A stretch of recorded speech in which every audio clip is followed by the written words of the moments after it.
Chapitre 20. Une boucle d'oreille en lapis-lazuli. Quand je rentrais au presbytère, nous étions au beau milieu d'une crise domestique. Griselda vint à ma rencontre dans le hall et, les larmes aux yeux, me poussa dans le salon. Elle s'en va. Qui, elle? Marie. Elle vient de donner son congé. Je ne pouvais tout de même pas prendre cette nouvelle au tragique.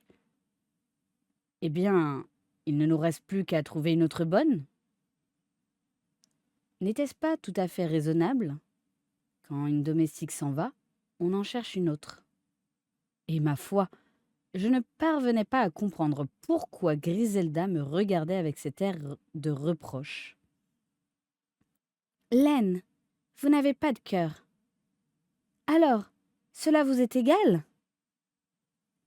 La vérité, c'est que je me sentais joyeux à la pensée que nous ne mangerions plus de pudding brûlé et de légumes pas cuits. Mais Griselda continuait de se lamenter. Chercher quelqu'un, comme c'est facile. Et la nouvelle, il faudra la mettre au courant. Croyez-vous donc que Marie était au courant? Mais bien sûr.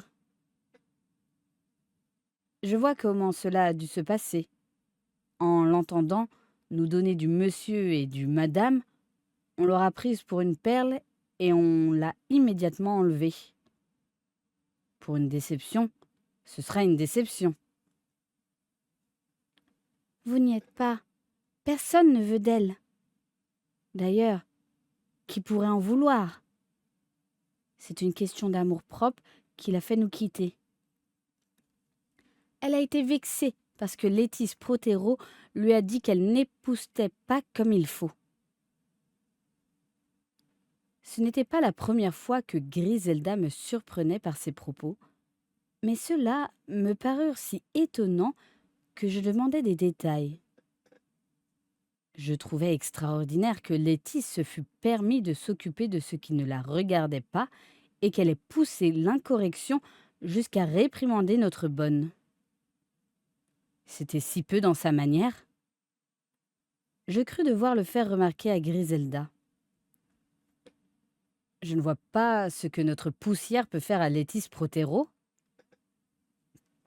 Mais rien du tout, dit ma femme. C'est vraiment insensé. Je voudrais que vous alliez vous-même parler à Marie. Elle est dans la cuisine. Je n'avais pas l'intention de poursuivre cette discussion avec Marie, mais Griselda, d'un geste énergique et rapide, me poussa dans la cuisine avant que j'aie eu le temps de protester. Marie pelait des pommes de terre sur l'évier. « Bonjour !» dis-je assez brusquement.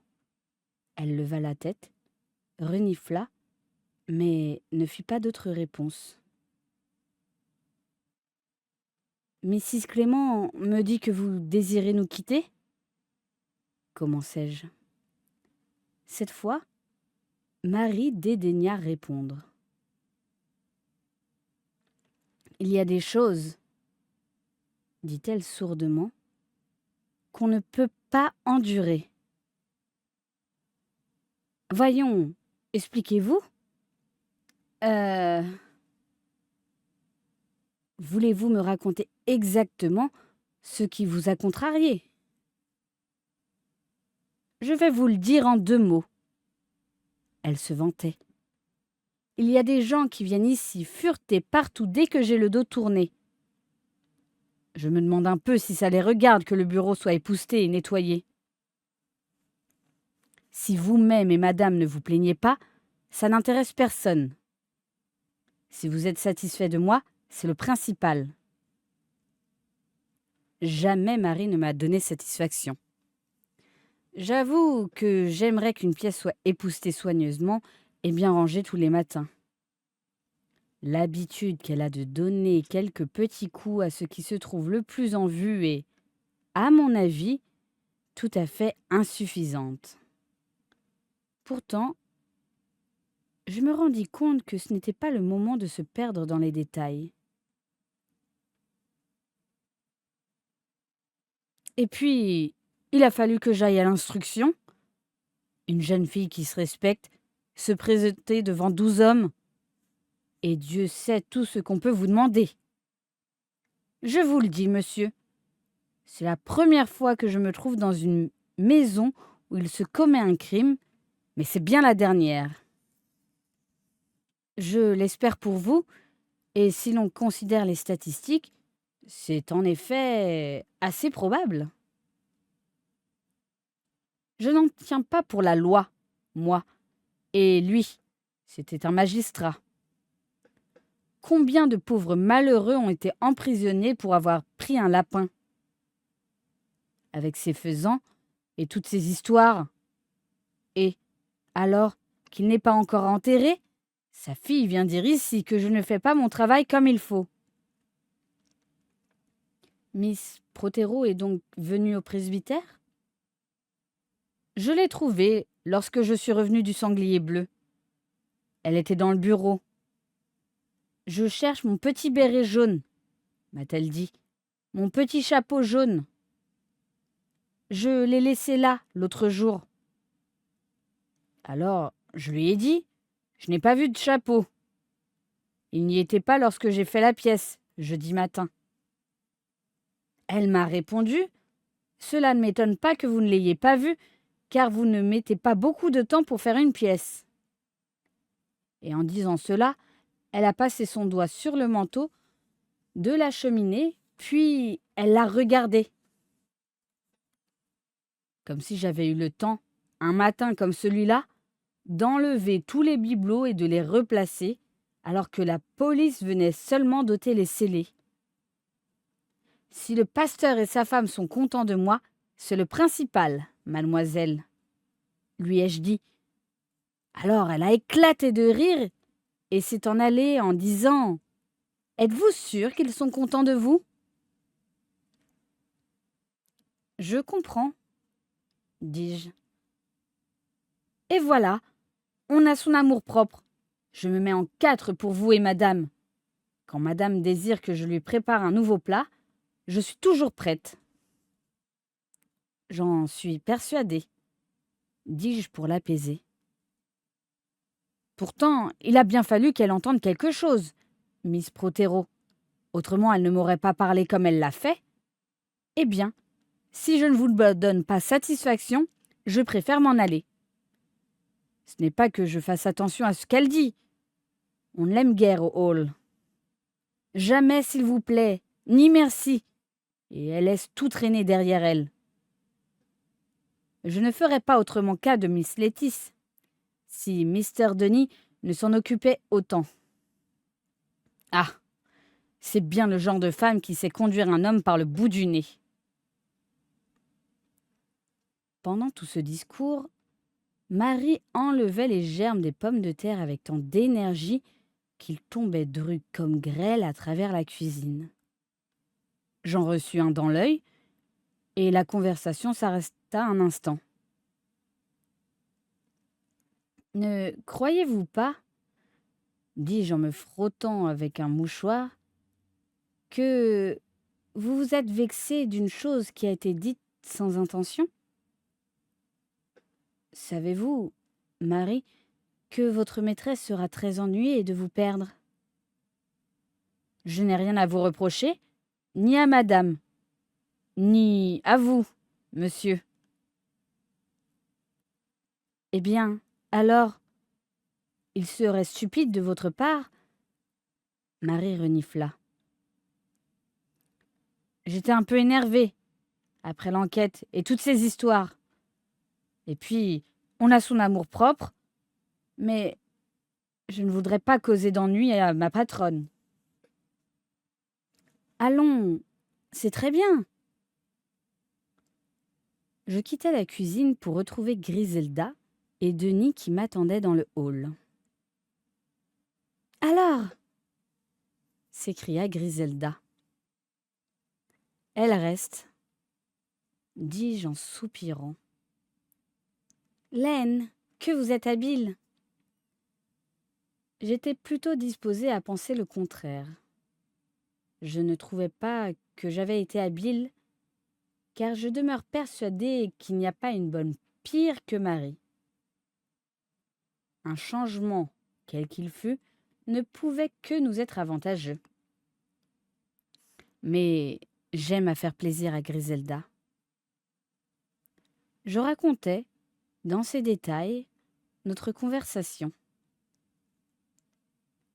Ça, c'est bien Létis, s'écria Denis. Elle n'a pas pu laisser ici son béret jaune mercredi, car elle l'avait jeudi pour faire du tennis. C'est encore possible. Elle ne sait jamais où elle laisse ses affaires, continua Denis, avec une sorte d'orgueil affectué et une admiration que je trouvais tout à fait déplacée.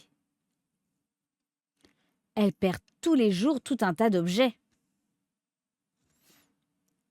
C'est une particularité on ne peut plus séduisante, observai-je. Denis ne comprenait pas l'ironie. Oui, elle est très séduisante, dit-il avec un profond soupir. On la demande souvent en mariage. Elle me l'a dit.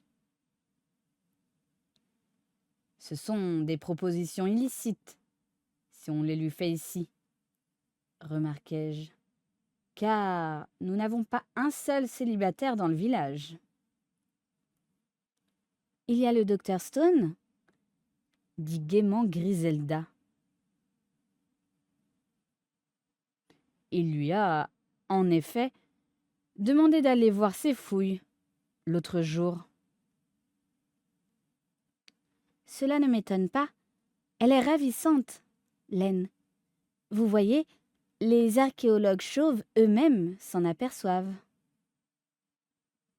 Elle a beaucoup de charme, dit Denis sentencieusement.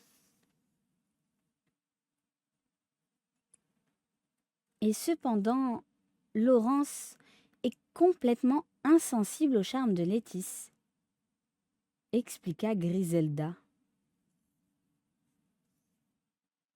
Comme une qui sait à quoi s'en tenir. Laurence a lui-même beaucoup de séduction. Cette espèce d'homme préfère le genre, comment dirais-je, le genre quarter, le type de femme qui est convenu d'appeler froide. Ah oui, Anne était bien la seule femme capable de retenir Laurence. Je ne crois pas qu'ils se lâchent jamais l'un de l'autre.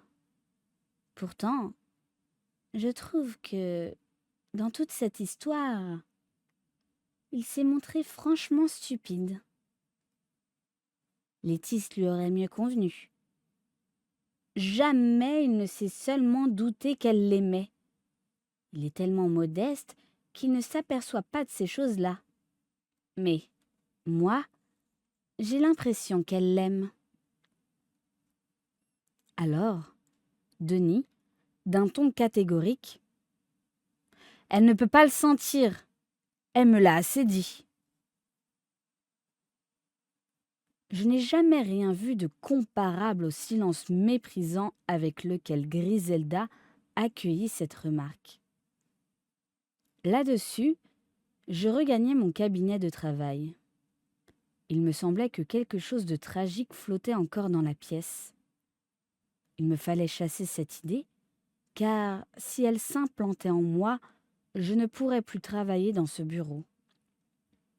Tout pensif, je me dirigeai vers le fauteuil. Oui, c'était là que Protéro s'était assis. Je le revoyais avec son visage coloré, si sûr de lui, si plein de vigueur. Et c'était là qu'il avait été abattu. Un ennemi s'était tout à coup dressé à cette place même. Une détonation et plus de Protéro. Partout où je porte mes yeux, voilà le porte-plume que ses doigts ont tenu. Sur le plancher, Une tache noirâtre est encore visible. On a dû faire nettoyer le tapis, mais le sang l'avait traversé. Je frissonnais. « Je ne peux plus travailler dans cette pièce, » dis-je à haute voix. « Non, je ne peux plus. »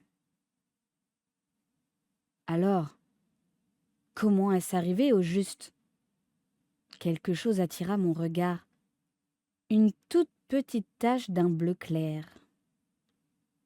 Je me baissai et je découvris, sur le parquet, au pied du bureau, un petit objet que je ramassais. Je l'examinais dans le creux de la main lorsque Griselda entra. « J'ai oublié de vous dire, Len, que Miss Marple nous a attendus ce soir après dîner. Elle veut distraire son neveu, elle a peur qu'il s'ennuie. J'ai répondu que nous irions. »« C'est entendu, ma chérie. »« Mais que regardez-vous donc là ? » ?»« Rien. » Je refermai la main et je dis à ma femme en la regardant. « Si vous n'arrivez pas à distraire Mr. Raymond West, c'est qu'il est difficile. » Griselda rougit. « Ne soyez donc pas stupide, Len. » J'avais sous les yeux une boucle d'oreille en lapis-lazuli sertie de toutes petites perles. C'est un bijou peu commun. Je savais parfaitement où je l'avais vu la dernière fois. Chapitre 21. Le poète moderne et l'archéologue. Je ne peux pas dire que j'ai jamais eu une grande admiration pour Mr. Raymond West. Je sais pourtant qu'il a la réputation d'un romancier de talent et il s'est fait un nom comme poète. Ses vers ne commencent jamais par des majuscules et c'est, je crois, le comble du modernisme. Quant à ses personnages, antipathiques au possible, ils mènent toujours une existence aussi ennuyeuse que banale. Mr. West affecte de la condescendance pour celle qu'il appelle Tante Jeanne et qu'il considère, même en sa présence, comme une ancêtre. Elle écoute la conversation de son neveu avec une attention flatteuse et, s'il lui arrive d'avoir un clignement d'œil amusé, je suis bien sûre qu'il n'en s'en aperçoit même pas. Ce garçon s'est attaché à Griselda avec une rapidité extraordinaire. Ils sont toujours en train de parler de pièces modernes et d'ensembles décoratifs modernes. Griselda fait semblant de s'amuser de Raymond, mais au fond, je la crois très sensible à ses propos. Pendant que je causais avec Miss Marple, j'entendais, comme un refrain, cette phrase qui revenait toujours dans la bouche du jeune homme. « Enterré comme vous l'êtes. » Cela finit par m'agacer. Et je dis brusquement, « Alors, vous vous imaginez que nous sommes tout à fait perdus à Sainte Mary Maid ?»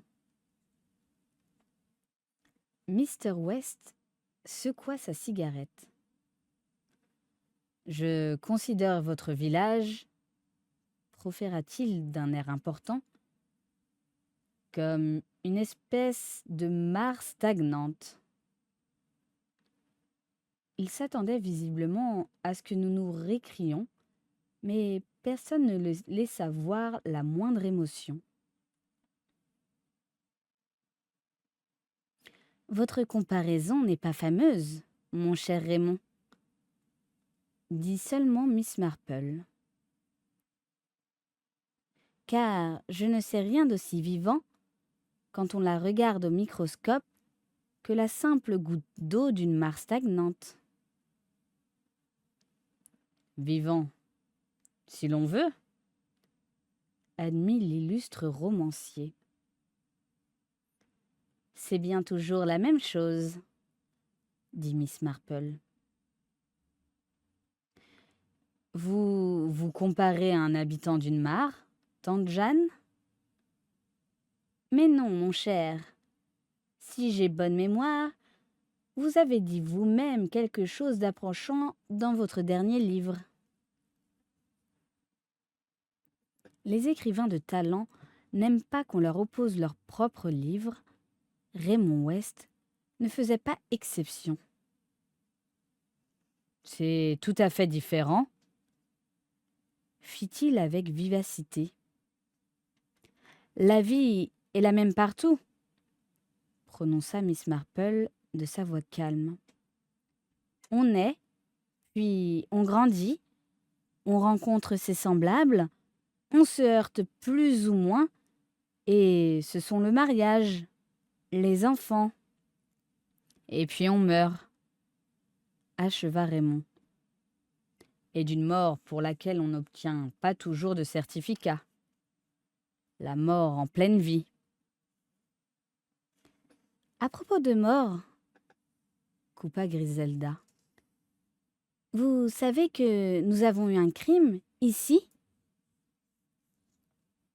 Mr. Raymond West chassa le crime avec la fumée de sa cigarette. Un crime? C'est tellement grossier, un crime. Cela ne m'intéresse pas du tout. Je ne le crus pas un seul instant. Personne ne peut s'empêcher de s'intéresser à un crime. Des gens simples, comme Griselda et comme moi, ne font pas de difficulté pour le reconnaître. Mais un Raymond West se doit d'affirmer que cela l'ennuie. Du moins, pendant 5 minutes.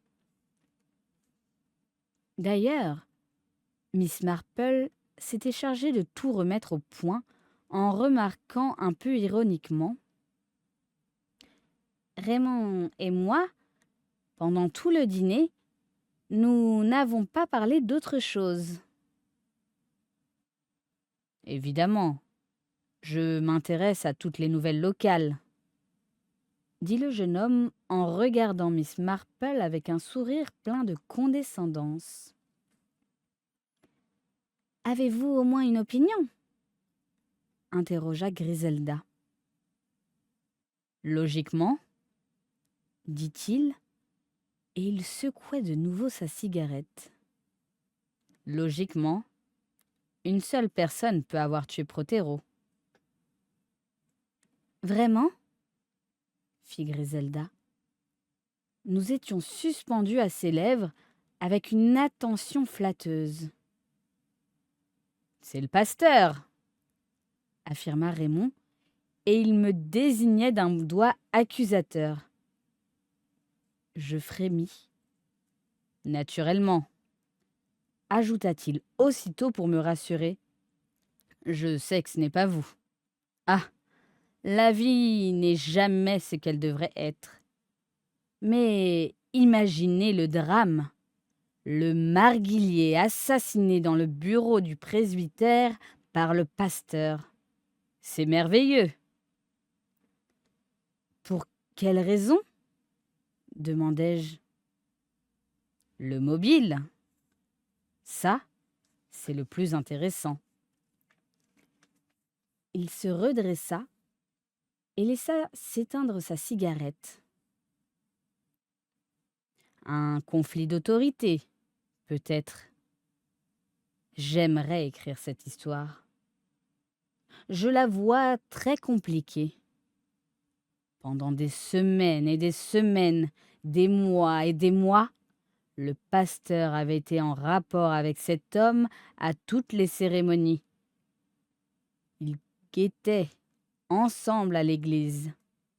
Mais il l'avait toujours détesté et toujours aussi il avait refoulé ce sentiment. C'était si peu chrétien. Pourtant, cette haine augmentait, l'idée prenait corps et, un jour, Raymond West ponctua sa phrase d'un geste pittoresque. Avez-vous jamais ressenti rien de semblable, Laine ? Demanda Griselda. Jamais, dis-je le plus sincèrement du monde. Cependant, remarqua Miss Marple, on m'a dit que vous aviez souhaité qu'il disparaisse. Il n'y a pas encore si longtemps. Ce maudit Denis. Mais, après tout, c'était bien ma faute. Pourquoi avais-je fait une aussi sotte réflexion ? C'est vrai, dis-je. J'ai été complètement stupide, mais il m'avait tellement agacée ce matin-là. C'est vraiment dommage, dit Raymond West. Voyez-vous, si votre subconscient avait vraiment formé le projet de supprimer Protéro, il vous eût été impossible de faire une telle réflexion. Il soupira. Ma théorie ne tient plus. Il doit s'agir d'un crime tout à fait ordinaire. Une vengeance de braconnier, peut-être. Ou quelque chose dans ce goût-là. La conversation n'alla pas plus loin sur ce sujet. Miss Cram est venue me voir tantôt, dit Miss Marple. Je l'avais rencontrée dans le village et lui avais demandé si ça lui ferait plaisir de venir voir mon jardin. Elle s'intéresse donc au jardinage ? Demanda Griselda. Je ne crois pas, fit Miss Marple en clignant légèrement de l'œil. Mais c'était un bon prétexte pour avoir l'occasion de bavarder. Et que vous a-t-elle raconté ? Je ne la crois pas si mauvaise langue que ça. Un tas de choses que je lui demandais pas. Sur elle, sur les siens, qui sont tous morts ou aux Indes. Que sais-je encore ? Mais savez-vous qu'elle est allée passer le week-end à Old Hall ? Non ? Mais si. Je crois même que c'est Miss Protéro qui l'a invitée. Ou c'est elle qui a suggéré à Mrs. Protéro de l'inviter. Je ne sais pas au juste sous quel prétexte. Pour lui servir de secrétaire, peut-être. Mrs. Protéro doit répondre à tant de lettres.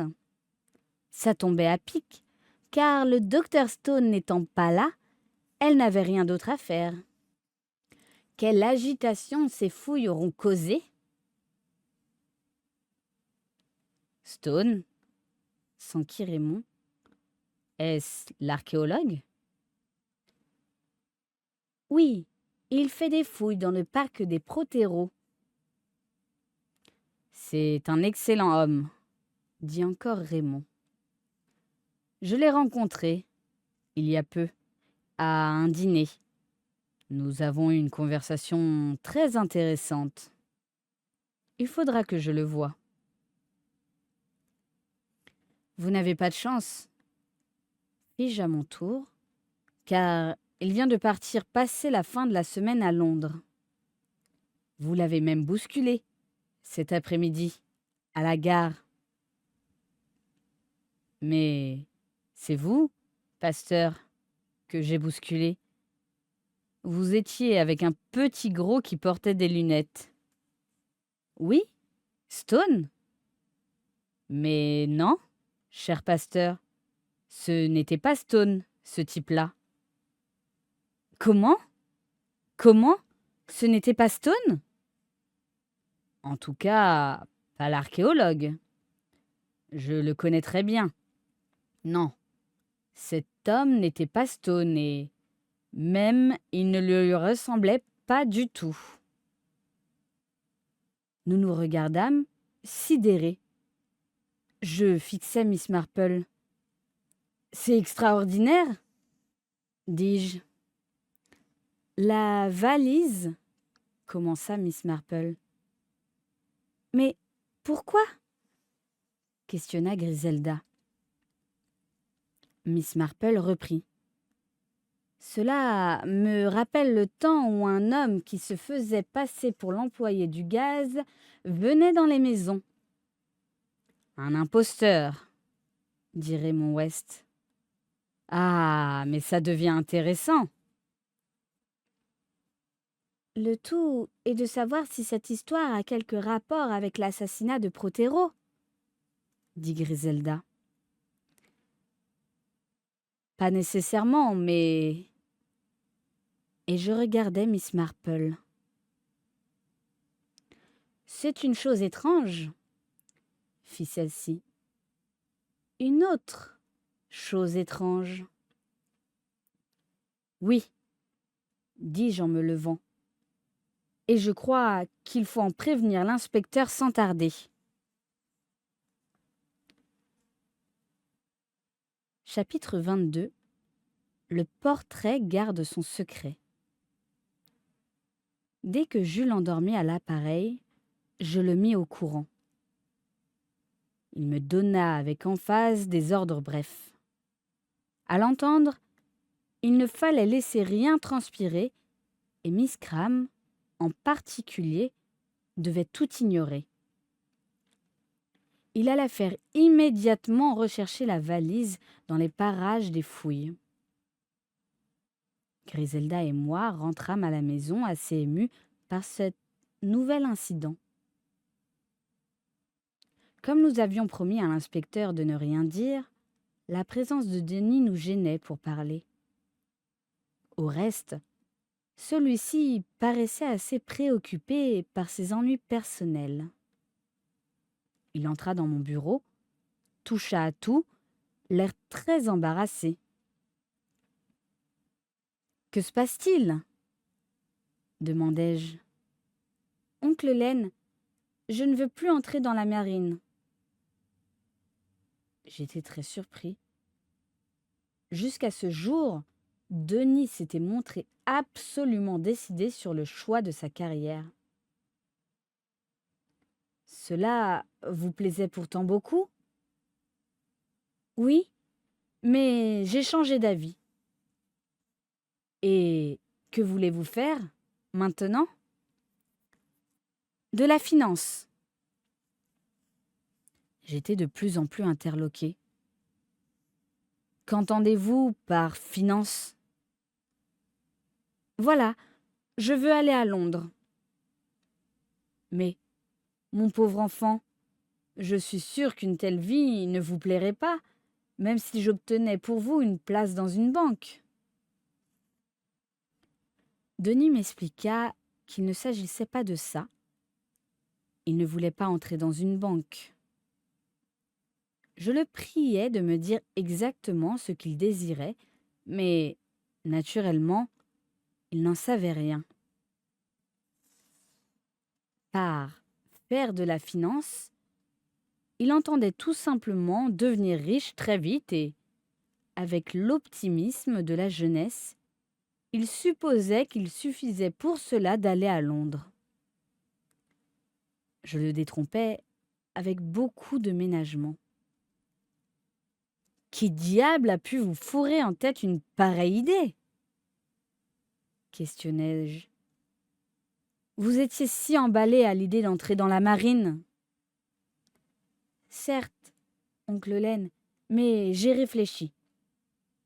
Il faudra que je me marie un jour, et il faut être riche pour épouser une jeune fille.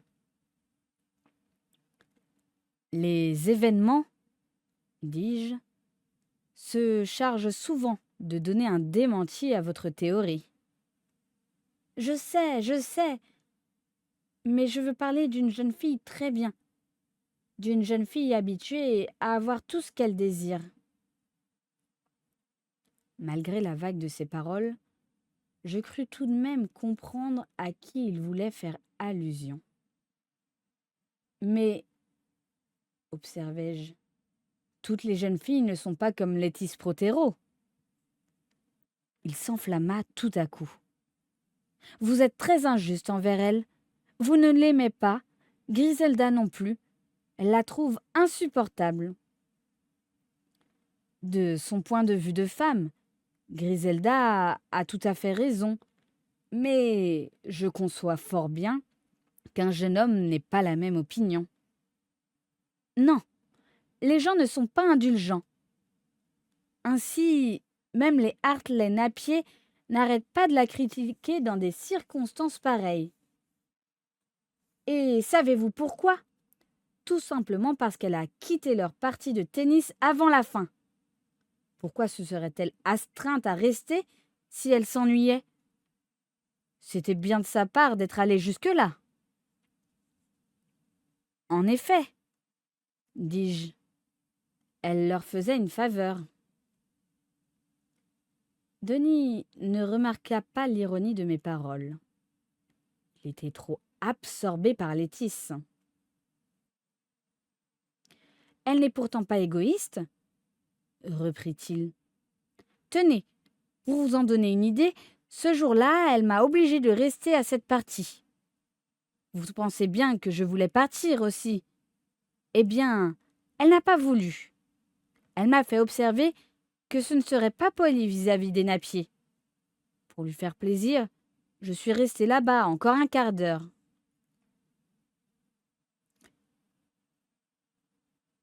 Les jeunes gens d'aujourd'hui se font une singulière conception de l'égoïsme. Mais Denis continuait. Il paraît que Suzanne Attlee Napier dit partout que Létice est très mal élevée. À votre place, Denis, je ne prendrais pas cela au tragique. Ah, c'est facile à dire, mais voyez-vous, je ferais n'importe quoi pour Létice. Bien peu de gens, dis-je, peuvent faire quelque chose pour les autres. Avec la meilleure volonté du monde, nous sommes bien impuissants. Je voudrais être mort, conclut Denis. Pauvre garçon. L'amour d'un jeune benet est une maladie vraiment sérieuse. Je me retins de lui faire part de vérités évidentes, mais désagréables, qui me venaient à l'esprit. Je préférais lui dire bonsoir et m'allais me coucher. Le lendemain, je célébrais le service de 8 heures. En rentrant, je trouvais Griselda attablée pour le déjeuner. Elle tenait une lettre ouverte à la main. Elle me la montra aussitôt. Je reconnus l'écriture d'Anne Protéro. Chère Griselda, pouvez-vous venir avec le pasteur déjeuner ici aujourd'hui sans cérémonie? Je vous en aurai beaucoup de reconnaissance. Il vient de se passer quelque chose de bien étrange et j'aimerais connaître l'opinion de Mr. Clément. Ne faites aucune allusion à ce mot quand vous viendrez. Je n'ai dit à personne que je vous écrivais. Affectueusement, Anne Protéro. Naturellement, nous y allons, dit Griselda. J'en tombais d'accord. Je me demande ce qui a bien pu arriver. Je me le demandais aussi. Voyez-vous, dis-je à Griselda, j'ai l'impression que nous n'en avons pas fini avec cette affaire. Évidemment, tant qu'on n'aura pas arrêté l'assassin. Non, ce n'est pas ce que je veux dire. Je pense que cette histoire comporte tout un ensemble de ramifications plus ou moins secrètes que nous ne soupçonnons même pas. Il faudra éclaircir un tas de choses avant de connaître la vérité. Voulez-vous parler des choses qui n'ont pas d'importance en elles-mêmes, mais qui, cependant, retardent la marche de l'enquête? Oui, c'est tout à fait ce que je pense. Moi, dit Denis, Je trouve qu'on fait bien des histoires. Au fond, c'est une chance que le vieux Protéro soit mort. Personne ne l'aimerait. Personne. Oh, je sais que la police ne fait que son devoir en s'occupant de cette affaire, mais pour ma part, je ne souhaite pas qu'elle découvre le coupable. Cela me déplairait de voir l'endormi obtenir de l'avancement pour son habileté et de se donner encore plus d'importance. Je dois reconnaître humblement que j'éprouve les mêmes sentiments à l'égard de l'inspecteur. Un homme qui passe sa vie à vexer les gens et qui prend plaisir ne peut guère s'attendre à devenir jamais populaire. D'ailleurs, reprit Denis, le docteur Haddock est de mon avis. Il ne consentirait jamais à dénoncer un meurtrier à la police. Il l'a déclaré. Ah, que voilà donc le danger des théories de Haddock. Elles sont peut-être bonnes en soi, et ce n'est pas à moi d'en juger. Mais elles produisent sur les esprits non préparés des effets que notre ami lui-même serait, j'en suis certain, le premier à déplorer. Griselda, qui venait de regarder par la fenêtre, nous prévint que des reporters se promenaient dans le jardin. Ils doivent encore photographier la fenêtre de notre bureau, dit-elle en soupirant. Cette triste affaire nous aura causé bien des désagréments. Nous avons dû, d'abord, subir la curiosité oisive du village. Tout le monde venait bâiller sous nos fenêtres. Après, ce furent les journalistes avec leurs appareils. Et, de nouveau, tout le village qui venait voir les journalistes. À la fin, nous dûmes nous résigner à demander la présence d'un agent pour écarter les importuns. Consolons-nous, dis-je, en pensant que les obsèques ont lieu demain matin. Après tout cela, manquera d'intérêt. Là-dessus, nous prîmes le chemin de Old Hall. À notre arrivée, je remarquai encore quelques représentants de la presse.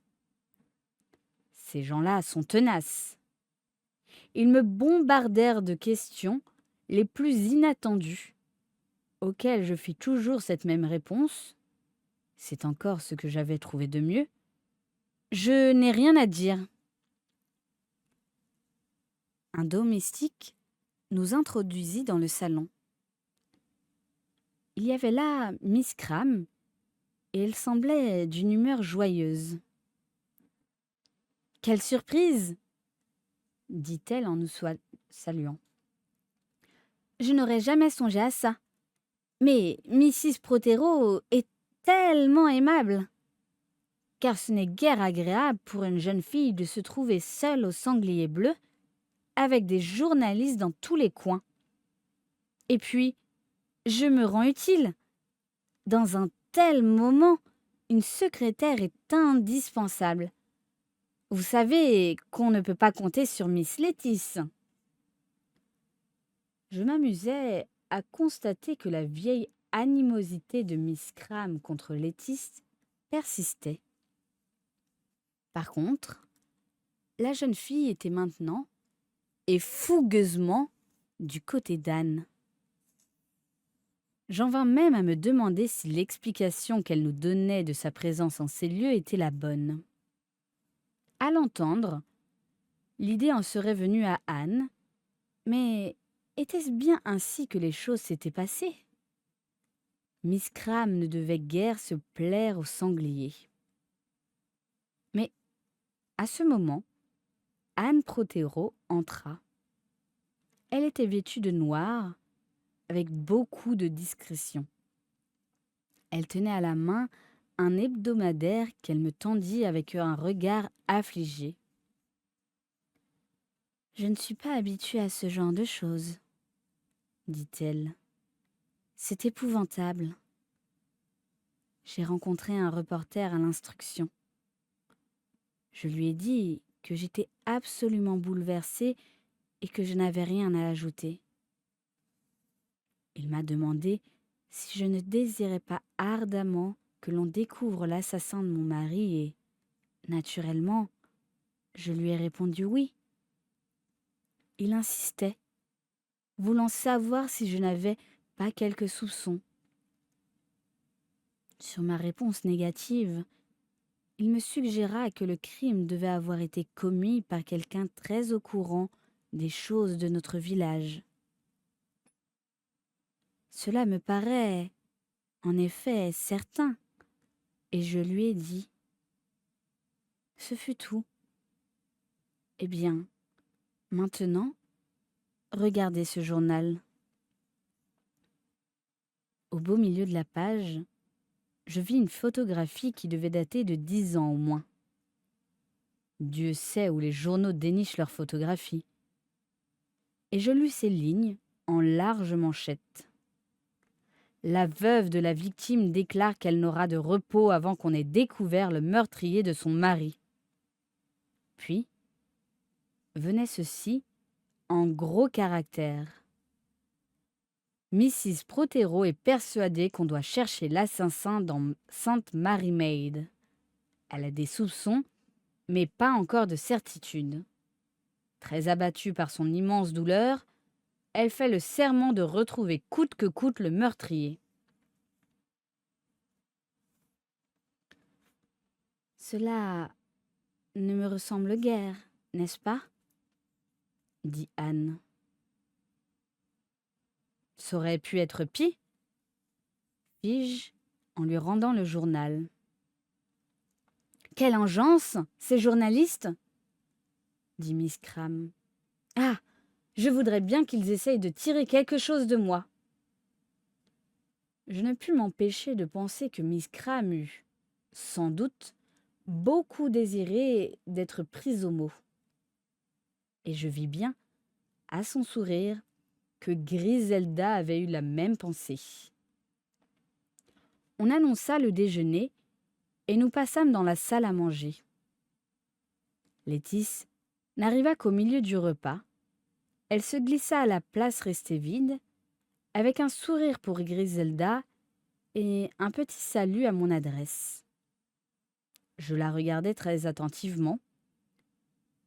C'était bien la même créature irréelle qu'à l'ordinaire. Jolie, très jolie, il faut bien le reconnaître. Elle ne portait pas encore le deuil. Sa robe, d'un charmant vert pâle, faisait ressortir la délicatesse de son teint. Après le café, Anne dit avec beaucoup de douceur : « Je voudrais bavarder un peu avec le pasteur. Nous allons monter dans le petit salon. » Enfin, j'allais savoir pourquoi elle m'avait appelée. Je me levai et la suivis. À la porte de la pièce, elle s'arrêta. J'allais parler, elle étendit la main pour m'imposer silence. Elle écouta pendant quelques instants. Puis, regardant dans le hall, en bas, « C'est bien, dit-elle. Ils vont dans le jardin. Non, n'entrez pas ici. Nous pouvons monter. » À ma vive surprise, Anne m'emmena par le couloir à l'extrémité du corps du bâtiment. Il y avait là un escalier assez semblable à une échelle. Elle y monta et je la suivis. Nous nous trouvâmes dans un nouveau couloir meublé d'étagères et plein de poussière.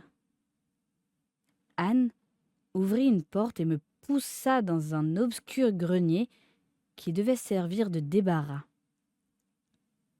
Des malles y étaient empilés, ainsi que des meubles en mauvais état.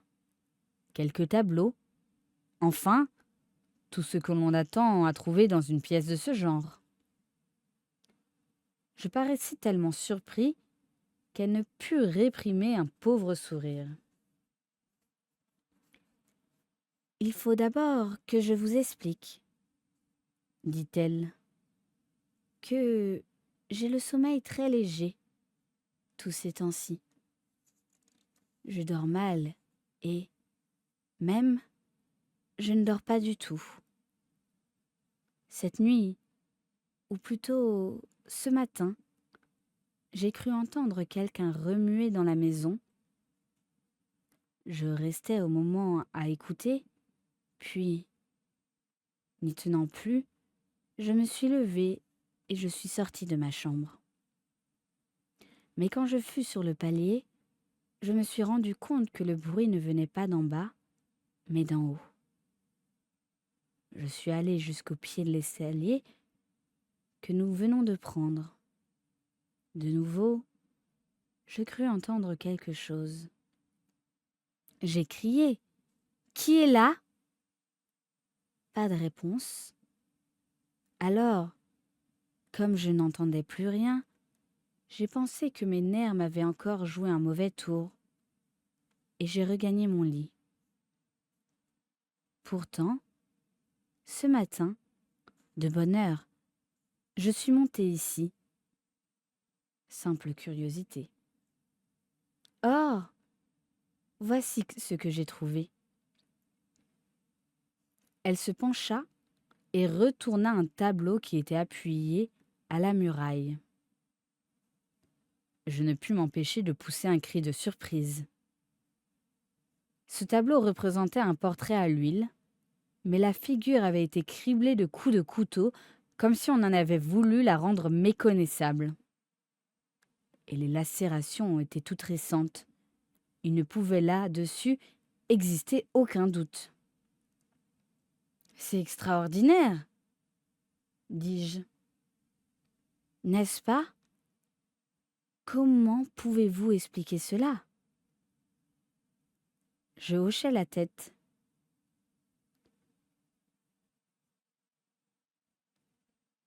Il y a dans ce geste une intention sauvage qui me déplaît horriblement. On dirait l'œuvre d'un maniaque dans une crise de rage. Oui, c'est bien ce que je me suis dit. Mais quel est ce portrait ? Je n'en ai pas la moindre idée. Figurez-vous que je ne l'avais jamais vu. Quand je suis venue habiter ici, après mon mariage, tous ces meubles étaient dans ce grenier. Je ne m'en suis jamais occupée.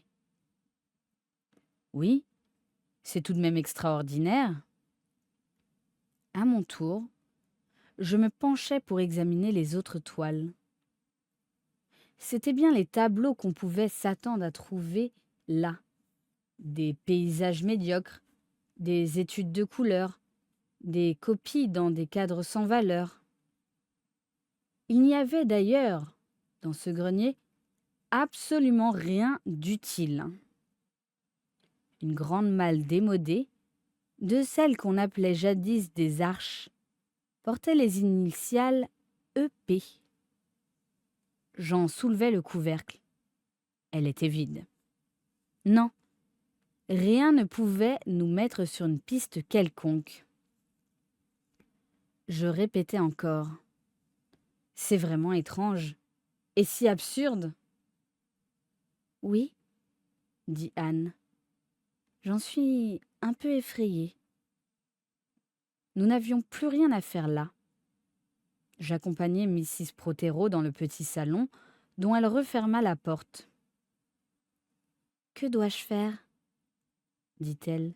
« Prévenir la police ?» J'hésitais. Il n'est pas si facile de dire si ça concerne le crime, trancha Anne. Ou si ça ne le concerne pas. C'est aussi mon avis. À première vue, il semble qu'il n'y ait aucun rapport. Certes, mais alors, nous sommes en présence d'un autre mystère. Nous demeurions tous deux assez perplexes. Je parlais le premier. Puis-je vous demander que vous comptez faire? Elle releva la tête. Je resterai dans cette maison pendant 6 mois, au moins. Elle avait dit cela avec un air de défi. Cela me déplaît. La pensée d'avoir à habiter cette demeure m'est horrible. Mais il le faut. Les gens diraient que je me suis enfuie, que je n'avais pas la conscience tranquille. Mais non, mais non. Si, cher Mister Clément. Surtout lorsque... Elle s'arrêta, puis bientôt reprit. Lorsque, au bout de 6 mois, j'épouserai Laurence. Elle me regardait dans les yeux. Car nous n'attendrons pas plus longtemps. J'ai toujours pensé, dis-je, que c'était ce qui arriverait. Elle eut un brusque mouvement de recul et, la tête dans les mains, « Vous ne savez pas combien je vous ai de la reconnaissance. Non, vous ne le savez pas. Nous nous étions dit adieu. Il allait partir. Ainsi, je ne ressens pas ce sentiment de honte que j'aurais éprouvé à la mort de Lucius si nous avions projeté de nous enfuir ensemble. C'est vous qui nous avez fait comprendre le mal que ce serait d'agir de la sorte. Voilà pourquoi je vous suis tellement reconnaissante. J'en suis heureux autant que vous, dis-je avec gravité. Anne s'était levée. Malgré tout, fit-elle, si on ne parvient pas à identifier l'assassin, allez, on croira toujours que c'est Laurence. Mais si, quand on verra qu'il m'épouse... La déposition de Haydock a cependant éclairci les choses. Oui, mais croyez-vous que les gens d'ici tiennent compte d'un témoignage? C'est à peine s'ils le connaissent. Et puis, un témoignage de médecin ne veut rien dire pour les profanes. C'est une des raisons pour lesquelles je veux demeurer ici. Il faut que je sache la vérité. Ses yeux brillaient. Elle ajouta : « C'est pour cela que j'ai fait venir cette jeune fille. » Miss Cram ? Oui. C'est donc vous qui l'avez demandé ? Absolument. À vous dire vrai, elle pleurnichait bien un peu à l'instruction. Elle y était quand je suis arrivée. Mais c'est moi qui lui ai demandé de venir. Et vous vous imaginez que cette petite sotte pourra vous aider à retrouver l'assassin ? Il est facile d'avoir l'air sot, monsieur Clément. C'est une des choses les plus faciles du monde. Alors, vous croyez vraiment ? Non, vraiment pas. Mais ce que je crois, c'est qu'elle sait quelque chose. J'ai voulu l'étudier de près. C'est précisément la nuit de son arrivée chez vous que le tableau a été lacéré, remarquai-je. Vous croyez que c'est elle ? Mais pourquoi ? C'est tellement bête. Ça me paraît impossible. Il peut paraître aussi stupide et impossible que votre mari ait été tué dans mon bureau, dis-je amèrement. Et pourtant, c'est ainsi.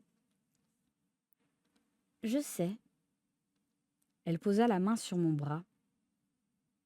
Quelle affreuse chose pour vous. Allez, je m'en suis bien rendu compte.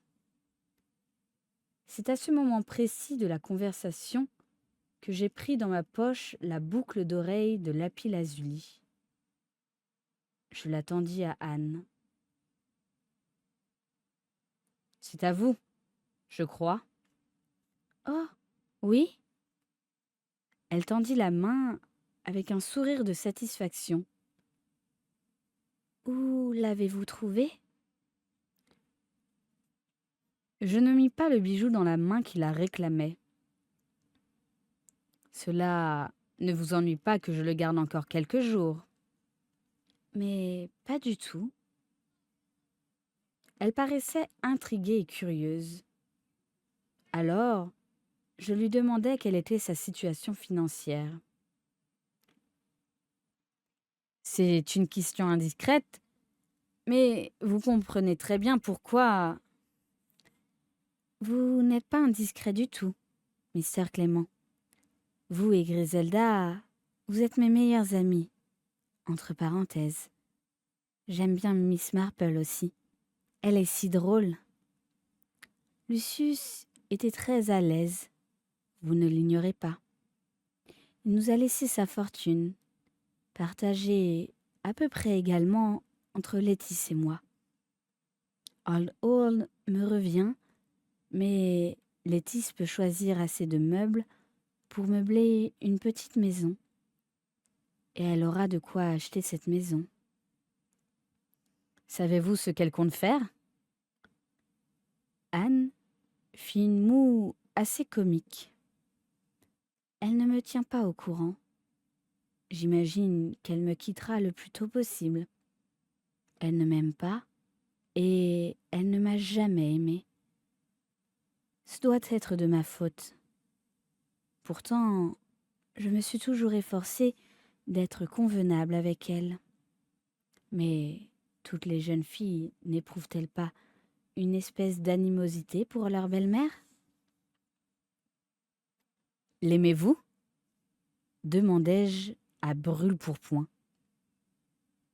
Anne ne me répondit pas de suite, ce qui me confirma dans l'idée qu'elle est une femme très honnête et loyale. Au début, je l'aimais bien. C'était une si jolie petite fille. À présent, non, je ne crois pas que je l'aime. Je ne sais pas pourquoi. Peut-être parce qu'elle ne m'aime pas. J'aime qu'on ait de l'affection pour moi. Nous en sommes tous là, dis-je. Anne Protéro sourit et se leva. Il me restait une autre tâche à accomplir. Je voulais voir Lettice, seule. Je la trouvai au salon. Griselda et Miss Cram étaient toujours dans le jardin. J'entrai et fermai la porte. « Lettice, dis-je, j'ai à vous parler. » Elle me regarda d'un air tout à fait indifférent. Ah, j'avais mon plan. Je lui montrai la boucle d'oreille et lui dis tranquillement. « Pourquoi avez-vous laissé tomber cette boucle d'oreille dans mon bureau ?» Je la vis se raidir. Ce fut instantané, puis se ressaisir avec une promptitude extrême. Alors, d'un air détaché, « Je n'ai jamais rien laissé tomber dans votre bureau, et ceci n'est pas à moi, c'est à Anne. » Je le sais. Alors, pourquoi me posez-vous cette question? Anne a dû la perdre? Mrs. Protéro n'est venue qu'une fois au presbytère depuis le crime. Mais ce jour-là, elle était en deuil, et je ne pense pas qu'elle ait porté des boucles d'oreilles bleues. C'est qu'elle l'aura perdue avant, n'est-ce pas logique? C'est très logique, en effet. Vous ne vous rappelez pas quand votre belle-mère a porté ses bijoux pour la dernière fois? Oh! Elle me regarda d'un air à la fois confiant et intrigué. Est-ce que ça a beaucoup d'importance? Cela peut en avoir, dis-je. Je vais me tâcher de me le rappeler. Elle était assise et fronçait les sourcils. Jamais Létice ne m'avait paru aussi charmante. J'y suis, dit-elle tout à coup. Elle les avait jeudi. Je me rappelle. Jeudi, fis-je lentement. C'était le jour du crime. Mrs. Prothero est allée ce jour-là dans notre atelier. Mais, si on se reporte à sa déposition, elle n'est pas entrée à la maison. Elle n'a fait que regarder par la fenêtre de mon bureau. Où avez-vous trouvé cette boucle? Sous mon bureau. Alors, dit Létice froidement, elle ne dit pas la vérité. Cela en a tout l'air, en tout cas. Vous croyez qu'elle serait entrée dans le bureau? Dame, ne le pensez-vous pas? Nos deux regards, calmes l'un et l'autre, s'étaient croisés. Si vous voulez savoir toute ma pensée, reprit-elle posément, eh bien, je n'ai jamais cru qu'elle disait la vérité. Et moi, je sais que vous ne la dites pas non plus, la vérité. Vous, Létice. Que voulez-vous dire? Elle était anxieuse. Ce que je veux dire? Voici. J'ai vu. Vous entendu? J'ai vu cette paire de boucles d'oreilles pour la dernière fois vendredi matin, lorsque je suis venue ici avec le colonel Melkett. Elles étaient toutes les deux, je les vois encore, sur la table de toilette de votre belle-mère. Oh! Elle s'était jetée sur le bras du fauteuil et éclatait en sanglots. Ses blonds cheveux touchaient presque le parquet. Quelle étrange attitude, belle et désordonnée. Je la laissai pleurer quelques instants, silencieusement, puis, avec douceur. Létice, pourquoi avez-vous fait cela? Fait quoi?